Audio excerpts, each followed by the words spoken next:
The recipes for the light Cahill in Eric Lacer's book, The Complete Book of Fly Tying, and in Dave Hughes' book, The American Fly Tying Manual, are slightly different.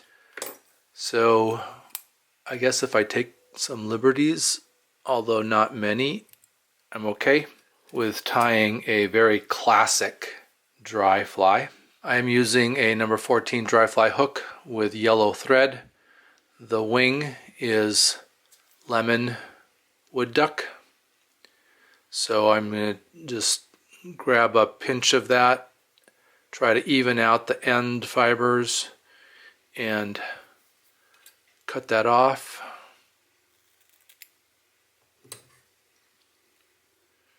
Switch directions with the way that I'm holding those. And then the wing is probably about hook shank length. So I'll just stick that out over the end of the eye and wrap in. And I have to be careful here to make sure that I'm wrapping with plenty of room for the front hackle behind or in front of the wing. So a few wraps here. Eric Lacer makes a point of saying that you pull up on the thread as tightening, and then I guess that helps to make sure that it's staying on top of the shank. So I'll just wrap back here along the shank just a little ways to hold that wing material in, and I'll clip off that. I'm cutting at an angle there.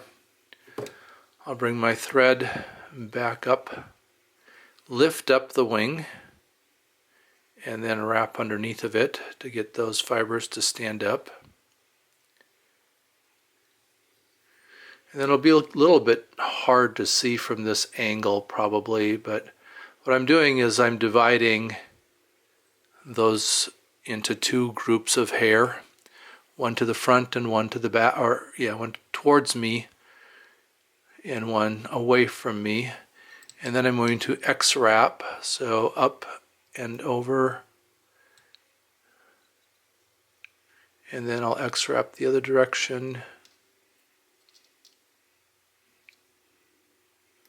Try to keep those from laying down. Can wrap in front again. And then I'm just going to do a wrap around each wing. So I'm going over the top. My thread is staying above the hook shank and wrap around that wing. And then I'll do the same with this front wing. Let's do the back one again. I think I'll wrap around it, and then I'll come in front and wrap around that front group, and then take my thread down in front and bring it into the back. And then that's going to also be forced to stand up when I put the hackle on it, but I can again just wrap a couple wraps in front to get those to stand up, and then they are split. And then I'll take my thread back about halfway down the shank where I'm going to tie in the tail. I'm actually using some very light duck wing feather for the tail, and about the length of the shank again for the tail. I'll wrap that in, and then I'll pull forward just a little bit on those tail fibers as I wrap back. I want to go about back to where the barb would be. I don't want it to go down the bend of the hook too far, otherwise that tail will lay down too far. It won't be straight out the back. And then I can take and clip off this front stuff, butt end stuff of that feather fiber. The instructions or the recipe calls for a cream dubbing. I'm using a bleached tan, and that's what I've got on hand. So, and I want to fairly thin noodle. It can be a little bit buggy, according to Eric Lacer's instructions. Imitate kind of a fuzzy body on this, probably mayfly imitation. And just wrap that dubbing up to behind the wing. And then I'm using some cream dry fly hackle. It's sized to the hook and about 3/4 the length of the wing. I pull those butt fibers down in a way, and then I can clip them.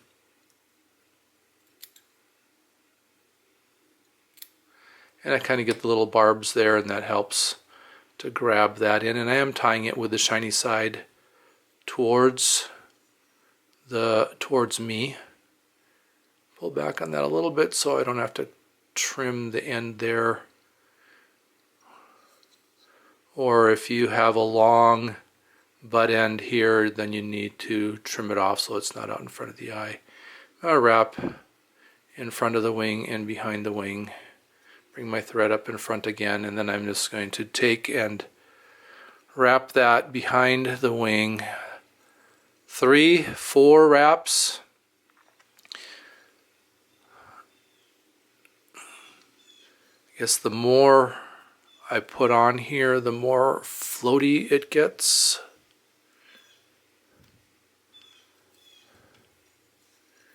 And then bring some up here in front, and that will also help that wing stand up.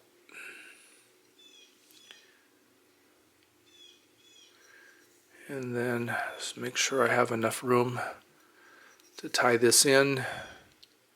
Really doesn't have a lot for a head. And I'll do 3 catch-in wraps there, and then try to pull back on everything. I don't want everything to lay back, I just want it to be clean away from the eye.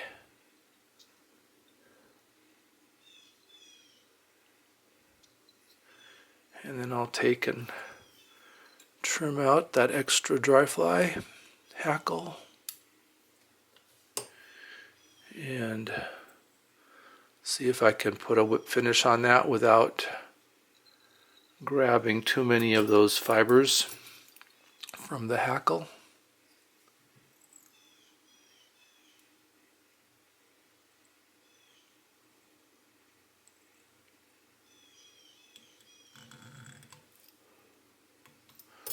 Can always trim or singe out any hair that gets out in front of that eye. Cut the thread out, and then I'm going to use some diluted goop for my penetrating head cement. I just dip a needle in my solution, and then I can just drop that on the eye, and I'll put a recipe for the diluted goop in the description. So a very classic dry fly, the light Cahill, and its instructions and recipe in a variety of different books. I have Eric Lacer's The Complete Book of Fly Tying, as well as Dave Hughes' The American Fly Tying Manual.